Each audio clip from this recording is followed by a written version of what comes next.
পাটোহি।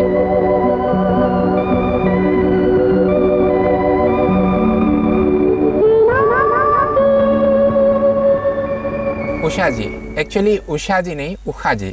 मैं आपको स्वागत करता हूँ आलाप में। और उषा जी, फिर से मैंने उषा जी कहा, एक्चुअली उषा जी आपके लिए ये गामूसा। बहुत बहुत थैंक यू। और मुझे पता चला है, आपने ही कहा था मुझे एक बार कि आप जब बचपन में आप घर में, मतलब आपकी पिताजी माताजी ने आपको उखा उखा कहकर बुलाती थी। जी हाँ, मेरे पिताजी मुझे उखा बोलते थे। वो क्यों अभी तक मालूम नहीं। मैं सिर्फ 4-5 साल की थी, लेकिन तब से मुझे काफी दिन तक सब उखा बोलते थे। इसका क्या मीनिंग है मालूम नहीं। और आशा जी का नाम कामाख्या रखा था, वो भी क्यों, ये अभी तक समझ में नहीं आया। आशा जी का असली नाम कामाक्षा है। मतलब बचपन से ही आप रिलेट कर रही है नॉर्थ ईस्ट में जी।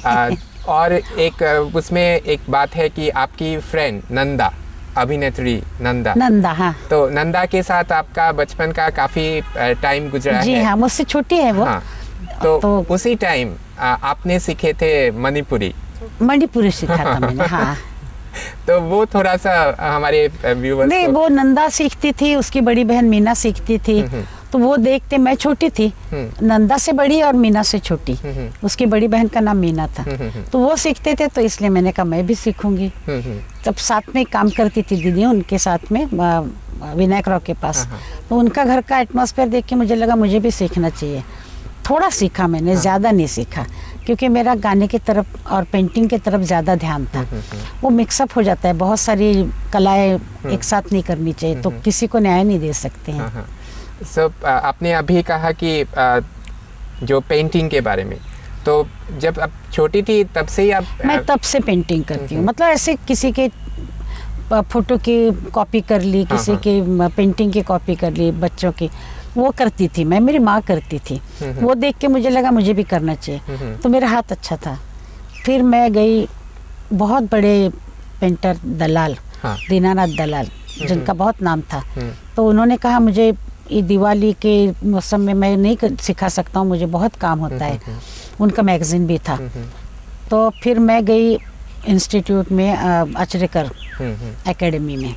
तो एम.आर. अचरेकर से मैंने काफ़ी दिन तक सीखा, मतलब बेसिक सीखा। वो ऐसे मैं करती थी, वो छोड़ दिया। बेसिक, फिर खुद के कॉम्पोजिशन वगैरह ये सब सीखा, और हर मीडियम में सीखा, मतलब पेंसिल से लेकर क्रायॉन तक सब, oil paint, water colour, everything. Usha ji, मैं फिर से थोड़ा सा उस ट्रैक से हट के आ रहा हूँ आसाम की तरफ। बहुत दिनों के बाद, आई थिंक लास्ट 2008 के 28 अगस्त को आप नौगांव आए थे। हाँ। नेक्स्ट फिर आज आप जोरहाट पे है जी। तो कैसा महसूस कर रहे हैं आप? आसाम आके आपको कैसा लगता है? आसाम आके मुझे ऐसा लगता ही नहीं कि मैं महाराष्ट्र के बाहर गई हूँ। वो एटमॉस्फेयर सेम है, एक जैसा ही है। जैसे कोकण में झाड़ होते हैं, ये सुपारी के, नारियल के, वो सब केली के झाड़ वैसे ही हैं। खेती भी चावल की होती है, बस पूरा देखिए। और यहाँ मुझे एक अच्छा लगता है कि बहुत दूर दूर तक आप खाली ज़मीन देख सकते हैं, जिसमें घर नहीं है, बड़ी बड़ी बिल्डिंगें नहीं हैं, तो वो, और बहुत भीड़ नहीं है रास्ते पे, तो अच्छा लगता है। शांत, पुराना इंडिया दिखता है मुझे। और मुझे ये भी पता है कि यहाँ के जो खान पान है उससे भी आप काफ़ी रुचि रखते हैं कि? हाँ जी, मुझे पसंद है बहुत। जो वो आसाम की वो होता है ना, नींबू जी। तामुल पान। तामुल पान, और ये पूरा अपने जैसा ही है। मतलब लगता ही नहीं, खाली भाषा छोड़े तो ऐसे लगता है कि मैं अपने महाराष्ट्र में, कोकण में कहीं हूँ। उषा जी, जो आसाम की बातें हमने छेड़ी हैं अभी, और अगर थोड़ा सा, मतलब 2 लाइन हमारे व्यूअर्स के लिए आप अगर गुनगुना दीजिए तो बहुत अच्छा लगेगा। वो गाना, सिना की मोर मोनो मानो। उसके बोल कहाँ आते हैं मुझे? नहीं, तो ऐसे ही उषा जी सिर्फ 2 लाइन। सीना की मोर मानो, তোমার বাবে জনম লোভিছো।